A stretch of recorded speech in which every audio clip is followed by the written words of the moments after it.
ilmunya. Makanya dia masuk surga kan satu alim ulama pasti masuk surga. Yang kedua orang kaya yang dermawan. Ketiga haji mabrur. Yang keempat orang miskin yang sabar. Tinggal kita di kelompok mana sih? Takutnya nggak di satu pun kelompok itu pakai ya. Sampai ada dialog untuk kata orang alim, jangan saya dulu ya Allah. Jangan saya. Ada sepulan dia orang kaya yang dermawan. Dia harus masuk surga duluan. Karena saya bisa dakwah karena dia. Ya yang menyokong dana, yang bangun pesantren saya kan dia. Saya nggak bisa ngamalin dulu kalau saya nggak ada orang kaya gitu. Nah ini bareng-bareng lah itu karena bijaknya. Nah saya bilang di sini potensi ya yang masang soal yang semua itu. Jadi ada gerakan dakwah secara kolektif dengan peran kita masing-masing. Hadirnya aja udah bagian daripada dakwah. Dakwah bil hal malah ya ada bil ilmi, bil mal, bil hal dakwah. Bil ilmi ulama, bil mal ya orang kaya, bil hal ya kita lah misalnya hadirnya gitu. Satu buat kita jadi nambah bahwa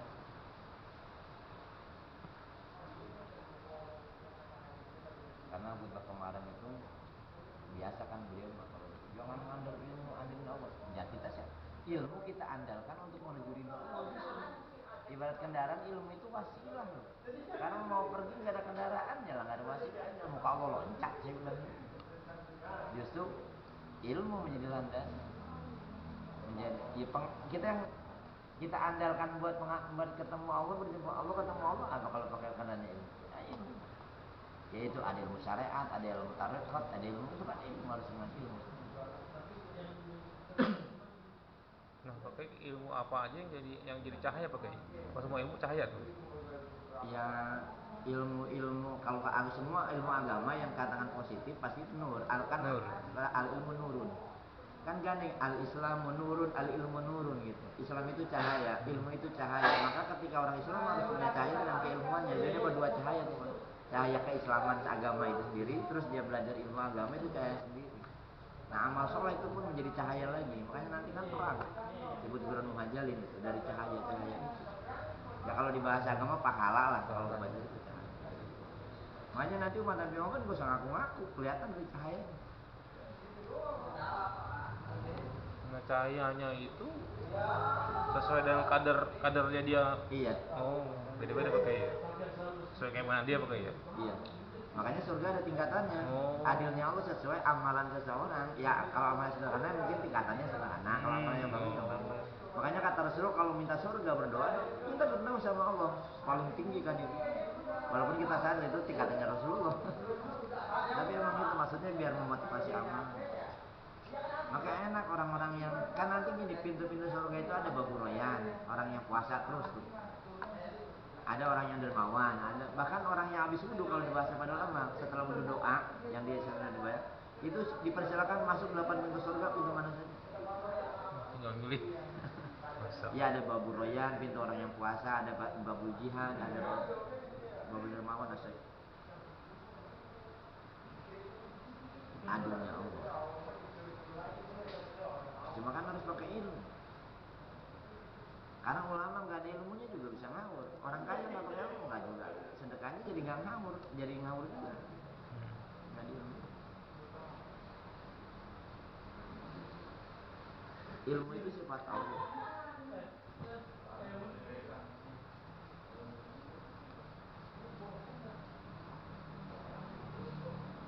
Itu ilmu itu yang menurut kita pakai ya. Iya. Dasarnya itu ilmu ya. Tapi kan nggak semua orang kalau kasih nur ilmu itu pakai. Iya, kadang-kadang ilmu kebaikan pun bisa dengan nafsunya masih terkontaminasi kan, Pak. Makanya ada artinya black magic itu ilmu hitam itu karena sebenarnya pribadi kitanya.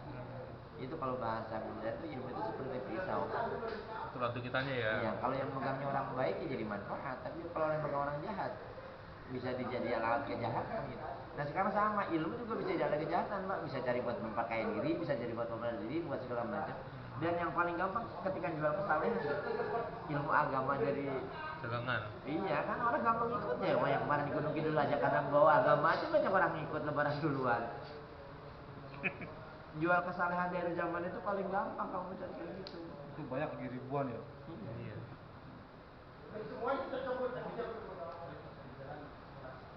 Tapi itu nggak sadar pakai. Nggak sadar karena dia ngikutin sama nafsu. Tapi kenapa orang sombong itu nggak bisa masuk? Karena penyakit sombong itu bukan dia takabur ya Pak. Efek sombong itu satu, dia bikin argumen sendiri. Coba iblis ketika aduh, saya lebih baik daripada dia karena Adam itu dari tanah, saya dari api. Saya emang secara ilmu api sama tanah bagusan tanah. Sebenarnya kan bagusan tanah. Iya. Cuma karena dia argumen sendiri nggak mau kalah. Ya api membakar, tanah bisa menumbuhkan malah bagusan tanah. Nah orang sombong itu selalu bikin argumen bagaimana memenangkan dirinya, padahal itu argumen yang salah. Iya. Yang kedua dia akan dendamnya luar biasa. Ya iblis bilang nanti akan saya goda terus. Itu kan dendam sampai nanti gitu. Maka orang sombong itu akhirnya penyakit yang nggak menerima kritik dan saran orang. Dia merasa cukup dan selalu bikin argumen bagaimana dia, walaupun sebenarnya unsur api sama tanah hebatan tanah. Kalau orang berpikirnya dengan kesadaran. Iya.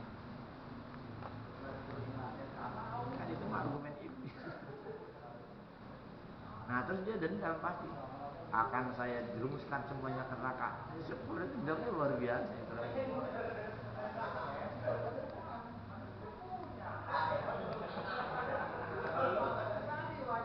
Dendam sumat. Sampai dendam turunannya masih kena.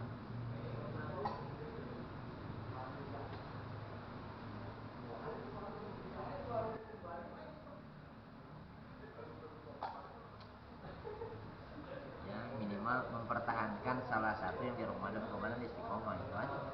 Ya kali kalau semuanya ribet, semangat Ramadannya tetap ada yang kita istiqomah.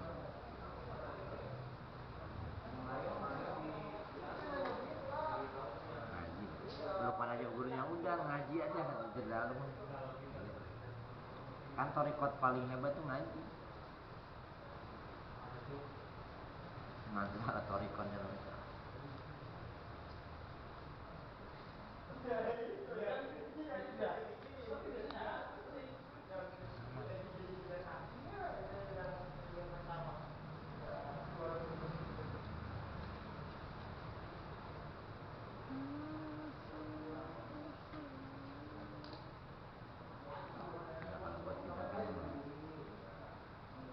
Iya ngaji itu wajib.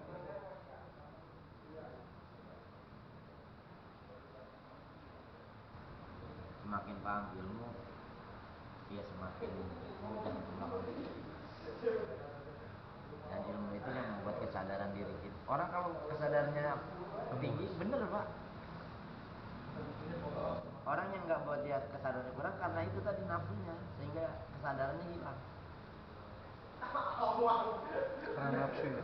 Karena kan kalau dorongan nafsu menghilangkan kesadaran. Ya bedanya sama hewan, dia nggak punya kesadaran karena ikutnya nafsu. Kalau orang ada kesadaran kan, dia pasti akan berpikirnya banyak. Agama untuk kesadaran malah.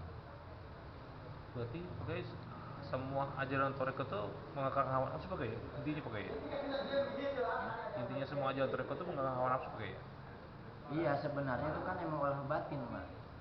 Jadi makanya saya bilang sama Lukman kemarin, setiap kata harus punya Toriko, cuma itu pribadi. Lah kenapa pakai kok misalkan udah torikot ini nggak boleh torikot yang lain? Itu etika dalam torikot. Misalkan karena nanti setiap guru punya metode beda-beda. Kalau Alwan ngikut semua nanti Alwan yang bingung. Makanya sebenarnya itu dipahami biar nggak kebingungan kita. Nanti kan Naksaband dia punya cara sendiri. Terus tadi Kodida punya cara sendiri. Ini punya cara sendiri. Pasti muridnya. Nah kalau ikut semua nanti bingung. Iya nggak kuat kita ngikutinnya. Yang ini begini, yang ini begini, yang begini. Ikut semuanya. Mabuk keseimbangan.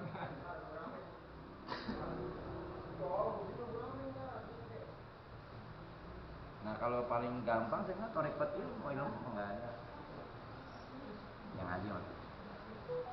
Dan itu pun harus diilmuin karena jikir torikot nggak ilmu juga jadi masalah.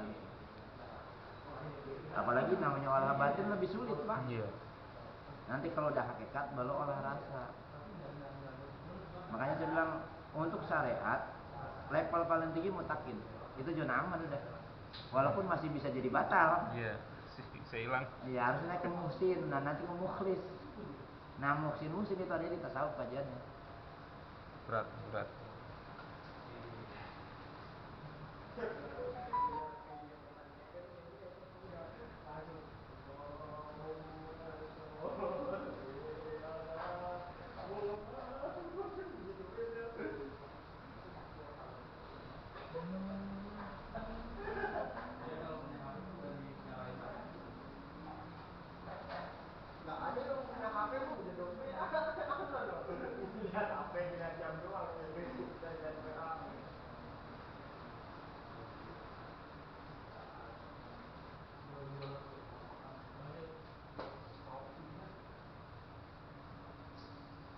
Cuma saya bilang yang jadi persoalan di kita satu, beda merek jadi persoalan. Padahal mau Naksabandia kayak mau tarekat apapun bukan itunya, intinya musuh Allah. Iya, nyampainya pakai iya. Itu hanya kendaraan. Itu kenapa bangga dengan kendaraannya, malah menyalahkan kendaraan yang lain. Itu jadi persoalan. Berarti merendahkan ulama-ulama wali yang dulu. Sekarang misalkan tarekat Tijani, Ahmad Tijani itu ulama wali mah. Nah, Abu Naksabandia itu juga ulama. Jadi itu wali Allah. Itu nggak boleh. Ini salah, ini benar. Makanya sama. Jangankan di ilmu tasawuf, ilmu fikih pun nggak boleh kan, nggak masalah benar. Kalau udah ngomong salah benar, nanti nyalakan satu, ngerasa benar sendiri. Jadi agama bukan tuntunan hidup, jadi malah buat kebanggaan yang. Terus akhirnya agama merasa punya sendiri. Kalau ini yang benar loh gitu. Berarti nggak jauh dari syariat pakai ya? Iya. Makanya kan harusnya bagaimanapun pintu gerbangnya lewat syariat. Walaupun saya bilang nggak bisa dipisah syariat, thariqat, hakikat, marifat itu nggak bisa dipisah satu sama lain. Cuma memang tahapannya, makanya perlunya dirosah pendidikan ilmu itu dari syariat dulu nih kita mapanin. Dari syariat mapan, kita coba untuk thariqat itu olah batin. Ya bisa secara jamiah, kalau di sini Latif saya bilang gitu. Secara pribadinya kan ada punya doa ibadah sekian atau ya Allah kemarin sekian. Dan itu ada guru yang bimbing memang. Nah, pengalaman spiritualnya beda-beda kalau di situ. Nah, nanti kalau sudah ke hakikat itu udah kerasa mana-mana. Kerasa itu udah nggak bisa diomong. Pengalaman pribadi spiritual kita gitu.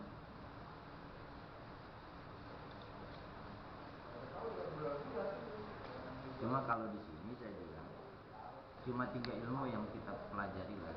Disebut kalau di surat 7-12 itu wa al-istiqom wa al-thariqat. Jikalau di antara kamu istiqomah dalam thariqat, asqona man apa saya.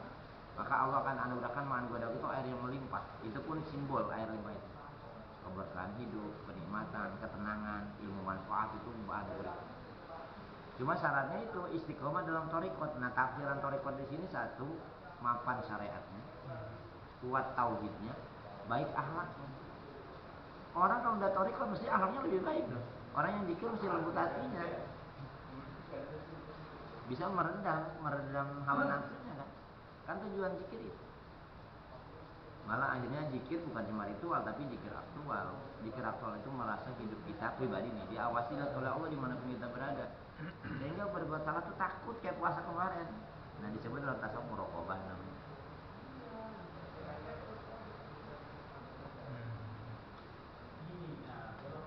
Nah, itu kesadaran sebagai hamba yang kita ibadah, kita sempurnakan. Kesadaran sebagai umat yang harus berbaik kepada sesama ihsan. Kan tugas kita cuma itu sebenarnya. Terus memberikan manfaat buat orang banyak kalau udah ihsan. Bukan ngambil manfaat, malah prinsipnya dia memberi manfaat. Cuma nanti keikhlasan mukhlis itu ya dia ibadah ikhlas, dia bantu orang pun ya ikhlas, itu memang level paling tinggi. Dan itu setan udah gak bisa goda, udah tingkatan mukhlis. Karena udah ke hakikat. Kekunci itu gimana pakai? Kekunci atau gimana itu? Nah, iya. Karena kekuatan Allah yang saya hebat kekuatan iblis tetap nggak bisa mengalahkan kekuatan Allah. Ya. Karena nur ikhlas itu dari Allah langsung. Kayak puasa kan sebenarnya kita disuruh untuk memperbesar nur keikhlasan. Karena ibadah syariah kan. Kan yang tahu puasa cuma kita malu, kita tahu puasa juga orang nggak pernah tahu. Makanya pahalanya nggak bisa dihitung-hitung. Itu urusan kita sama Allah. Maka untuk orang yang berpuasa dia punya babu royan namanya pintu surga khusus.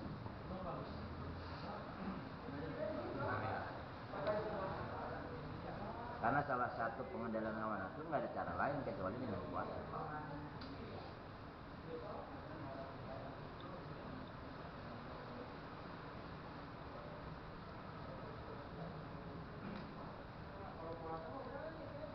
Tapi kalau misalkan puasa bukan niatnya karena Allah, misalkan ada keinginan tertentu, itu gimana Pak? Iya, sebenarnya kalau tauhidnya kuat menurut Allah. Jadi puasa itu menjadi wasilah untuk mendapat pertolongan Allah, Pak. Misalkan gini, saya mau puasa, seandainya saya naik jabatan, misalkan masih keduniaan, saya berpuasa. Jadi ini apa namanya wasilah. Tapi kebanyakan orang biasanya udah dapat baru niat, udah dapat berpuasa. Padahal yang bagusnya itu dia puasa untuk meraih satu harapan itu ya. Cuma sebagai wasilah aja. Itu masih kategori ikhlas sebenarnya. Ya termasuk ingin surga kan. Kalau mau secara mau ikhlas murni itu masih karena makhluk. Karena surga juga makhluk. Tapi kalau kita balikan kan termasuk ikhlas. Karena untungnya ikhlas itu punya tingkat-tingkatan. Ya Allah tahu banget lah kita ikhlas murni enggak. Kalau nggak ada iming-iming ibadah kita juga malas. Baca Quran, zikir, semua itu jadi wasilah tawassul kepada Allah, jalan untuk mendapatkan Allah. Targetnya kan ridho Allah. Tapi ada kalau kita punya hajat besar kepada Allah ya lewat puasa bisa, atau lewat sholat malamnya, sholat malam yang nggak umum, sholat malam yang hebat kayak sholatnya Nabi Khidir. Hajatnya Nabi Khidir itu agak berat, 4 rakaat ya. Habis Fatihah baca Al-Ikhlas. Rakaat pertama baca Al-Ikhlas 10, rakaat kedua Fatihah Al-Ikhlas 20, rakaat ketiga Al-Ikhlas 30, rakaat keempat habis Fatihah Al-Ikhlas 40. Nanti sujud baca 50 kali baru doa sambil sujud. Itu Nabi itu caranya. Kalau Imam Ghazali lebih gampang, 2 rakaat habis Fatihah ayat kursi, rakaat kedua Fatihah ayat Al-Ikhlas 3 kali udah. Nah kalau di kitab Al-Qir pasti ratib itu kalau mempunyai hajat besar pakai yang sholat hajat ala Nabi Khidir. Lumayan 10 dulu. Nah kita kalau tahu ilmu jadi ada sanad keilmuan kita ke ulama siapa gitu kan, nggak ngarang-ngarang sendiri karena nggak mau.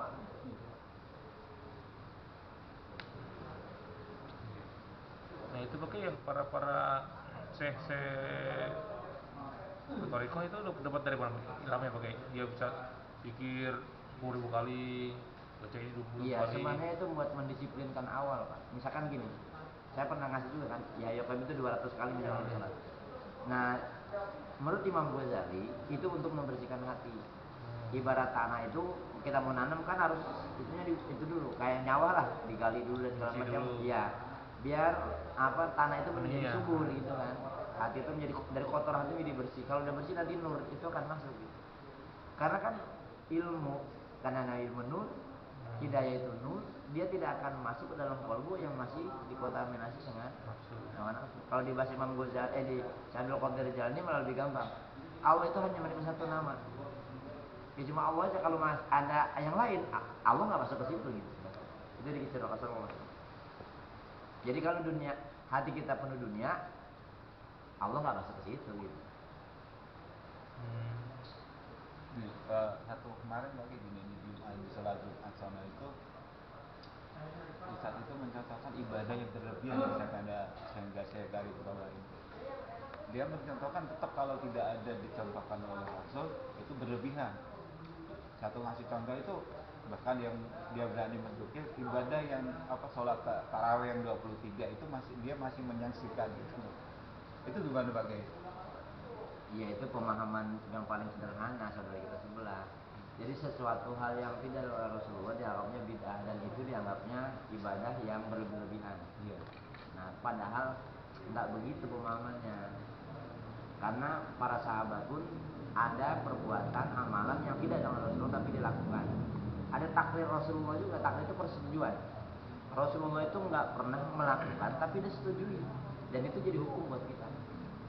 Kayak taraweh itu kan memang ya Rasulullah benar 11 di zaman Rasulullah, namanya Qiyamul Ramadan, bukan taraweh, Qiyamul Ramadan. Cuma 11-nya Rasulullah kan berbeda. Ya sampai durasinya panjang itu. Nah akhirnya kalau melakukan itu semua, umat ini nggak akan mampu. Umar itu bijaksana, sehingga dirubah menjadi 20 itu. Dan itu disetujui. Bahkan hadisnya gini, ikutilah sunnahku dan hulaku rasyidin ya. Iya. Para sahabat. Berarti kalau ada ijma sahabat itu boleh jadikan hukum. Iya, di daerahnya itu dia masih berpatokan kayak mengasimikan kolaborasi itu kan. Terus gitu. Makanya kadang-kadang ya itu kemarin itu waktu pulang kampung itu kan tahu saya nganggur kalau mau daftar gitu. Itu yang memberatkan saya untuk balik ke situ itu. Kalau di kampung saya nggak kuat di situnya. Sampai kata Rasulullah, setelah sepeninggal aku ikuti Abu Bakar dan Umar. Jadi kalau kita Abu Bakar dan Umar juga gitu, ngikutin perintahnya Rasulullah, nggak menyalahkan. Ya, kedua jadi perkembangan ilmu tadi. Nah maka saudara-saudara kita yang memahami itu definisi itu sederhana, itu tadi akhirnya mana bidah itu hanya dimaknai sepihak. Satu juga mencampur keadukan antara agama dan kepentingan masyarakat. Satu contoh, banyak tokoh masyarakat yang kalau boleh dibilang itu condong ke Muhammadiyah, ini kan kayak sedikit anti tahlil kan. Diundang nggak mau datang. Undang apa nih? Undang kawinan? Diundang ke tahlilan, Oh, tahlil gitu. Dia nggak mau. Padahal dia tokoh loh. Satu contoh lah, mungkin nggak usah tinggi-tinggi RT RW lah. Itu kan udah masuk tokoh masyarakat. Dia kalau udah masuk itu nggak mau diundang. DKM gitu kan, nggak mau diundang, datang tuh pada nggak mau. Alasannya? Ya itu dia. Bid'ah. Dia nggak dicontohkan oleh Rasul. Kan ulama-ulama nyentuh juga ke ulama. Justru nanti bahaya kembali ke Rasulullah. Nah itu balik ke Rasulullah terus bahasanya. Aduh kalau udah begitu mentok deh, ilmu lu lebih tinggi ya gitu. Balik ke Rasulullah kan Rasulullah udah nggak ada udah lama. Iya, kan ada hadis al ulama warasatu nabi. Jadi setelah dengar Rasulullah ya ikutin yang ulama. Nah itu musalsal ilmunya nyambung gitu. Kalau mau kita debat itu ujungnya ribut. Karena orang begitu emang Iya lah. susah ya. Orang Yahudi Iya. Itu jadi merasa dirinya benar sendiri. Iya. Itu sudah kawan Saya yang saya perhatikan miris di sana itu, bahkan ya anjuran NU itu ditelan mentah-mentah kayak tadarus itu udah nggak pakai speaker sana pakai. Takut sama pemerintah. Iya. Taat banget kita kasih arti di mana? Jadi tarawih ya kayak kemarin tarawih itu dia di sana kan 11 ya. Nggak ada bilang, nggak ada, udah berdiri aja langsung. Garing amat ya. Masih dong jadi Bilal. Masih jadi Orang di sana nggak ada, masa nggak di Bilal? Gitu kan? ngadain. Enggaknya. Tetap makanya begitu saya ikut pertama sampai selesai lah. Keduanya saya enggak. Hari besok 8 saya pulang. Lanjutin di rumah. Ya sebenarnya itu saya bilang kalau kita bangga dengan ibadah kita sah secara hukum. Misalkan yang mau dia berapa lah 11. Yang jadi persoalan yang menyalahkan yang lain itu jadi persoalan. Hanya yang mau 23, mau 20, mau 11, mau 36 itu sejarahnya ada kok. Sabit lah 60. Durasi waktunya kalau ikut Rasulullah nggak mungkin nyangkut. Ikut Abu Bakar aja kita nggak nyangkut sampai setengah 12. Iya.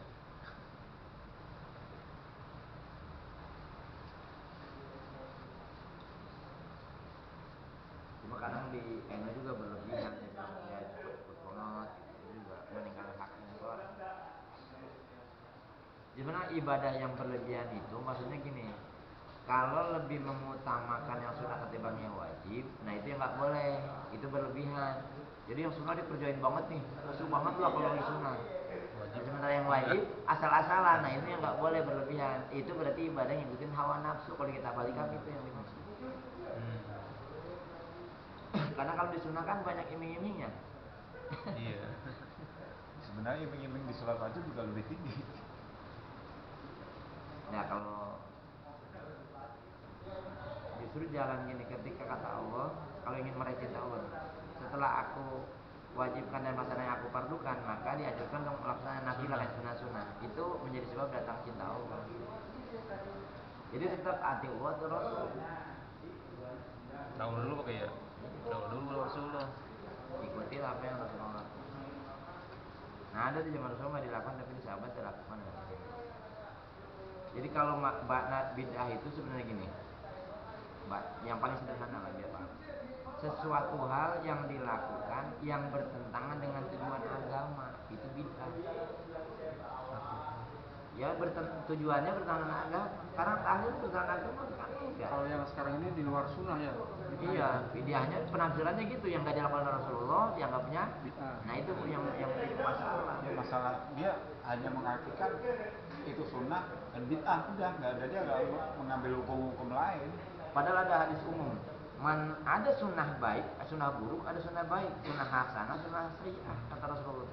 Sunnah itu tradisi sebenarnya. Kalau bahasa gampangnya lah, kebiasaan Rasulullah gitu. Dan sunnah itu bukan cuma sunnah ritual. Cuma emang orang-orang kayak Salafi, Wahabi, Transmuhabiyah, sunnah itu semua dikatakan ke ibadah, Pak. Dia nggak bisa membedakan mana sunnah ritual, mana sunnah sosial, perilaku Rasulullah maksudnya. Justru penekanannya yang kita tiru itu sunnah kebiasaan Rasulullah dalam menjalani hidup. Itu berarti tidak bicara dengan fikih. Kalau nanti sunnah ritual baru bicara fikih. Iya, ketemu. Nah karena kurang ilmu semua disatuin sunnah itu cuma satu alur ya. Nah cara sunnah Rasulullah pun hariannya bisa dibagi dua, ada atas ria, ada guer atas ria. Yang kita ikuti atas ria, kalau guer atasnya nggak mesti, misalkan cara makan Rasulullah, kita nggak mesti harus ikuti. Ya kalau gitu baik, karena Rasulullah pasti melakukan besan wahyu kan, kayak makan 3 jari. Ya benar sunnah Rasulullah, tapi kan kita nggak mungkin di Indonesia makan begitu. Makan pakai nasi padang, pakai kuah, pakai 3 jari, kapan sunnah? Mungkin kurma kali Pak ya? Kurma 3. Iya. Nah, Ya benar, 3 jari. kalau nggak kurma roti tawar yang dimakan kan Iya. bisa. Bukan nasi, bukan beras. Dan bubur. Nah, Dasarnya bubur.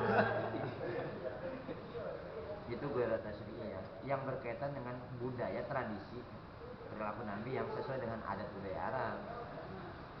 Ya kayak baju juga kan budaya juga sih. Baju udah. Iya, Abu Jahal itu pakai jubah. Orang sekarang dikata nonton bola pakai jubah. Maka Islam itu mesti komprehensif. Ya penampilan terbaik harus lah pakaian, bangga dengan pakaian Islam. Tapi kan cukup di situ. Nanti ucapan terbaik nggak cukup di situ. Nah yang paling itu amalan terbaik. Ahsanu amalannya. Amalan terbaik. Itu Islam sejati. Kalau jadi penampilan dong mah repot. Penampilan aja sering tipu. Ya, karena gampang ya saya lah kalau mau jemaah penampilan luar kan gampang aja dibikin-bikin. Ya itu menjual kesalahan pakai jubah, eagle dan segala macam gitu. Kayak banget gitu baca doa pulang.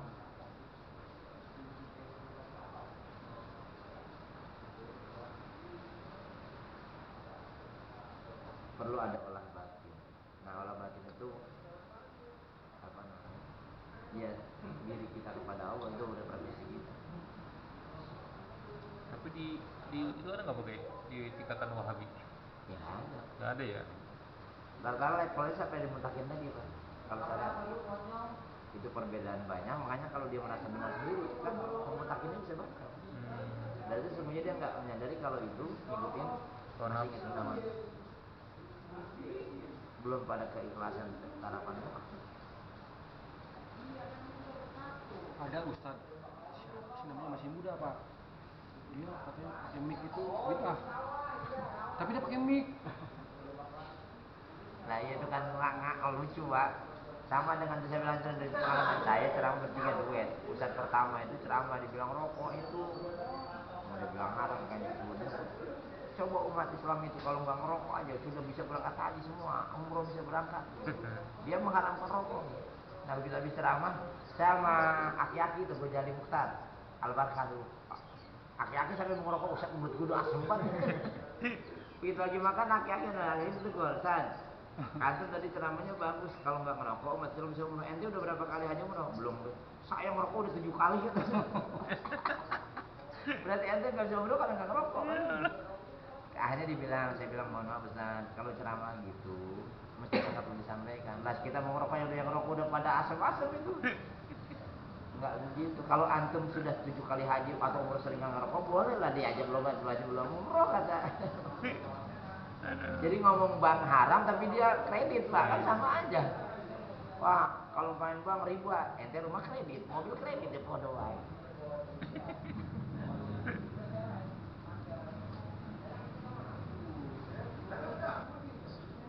Kan makanya disimbolkan yang orang megang gajah Islam itu kan simbol yang megang buntutnya gajah itu panjang lalu yang punya tipis lebar padahal semua bagian daripada Islam komprehensif cuma dipersempit oleh tadi.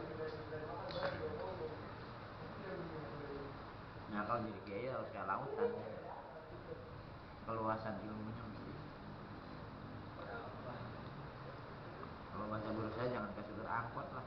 Taunya Cikarang Bekasi doang. Surabaya bang, aduh kagak tahu jalan saya. Cerah dah. Cerah. Kayak supermarket dan kayak warung kecil. Jadi orang mau beli apa aja ada. Jadi kebutuhan umat itu terjawab, terselesaikan dengan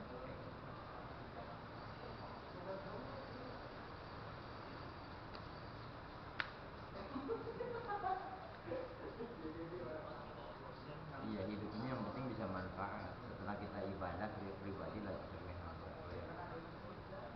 ya sebagai umat bagaimana saling memberikan manfaat. Itu tadi makanya perannya yang dengan ilmu yang harus. Jadi itu kita bawa untuk menuju ridho Allah sama-sama.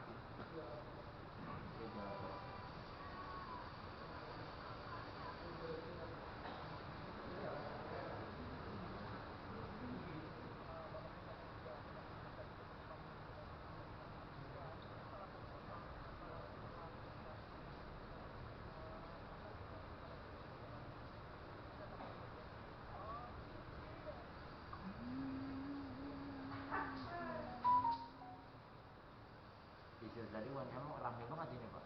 Ya tiap libur ya ngumpul ngopi.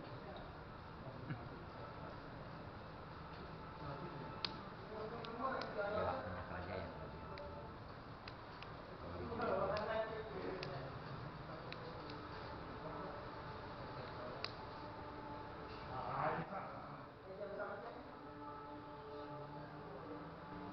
orang di alam besar aja kadang-kadang kalau dekat bisa itu bang ikutin jauh kan. Ya mau datang aja. Karena emang pencarian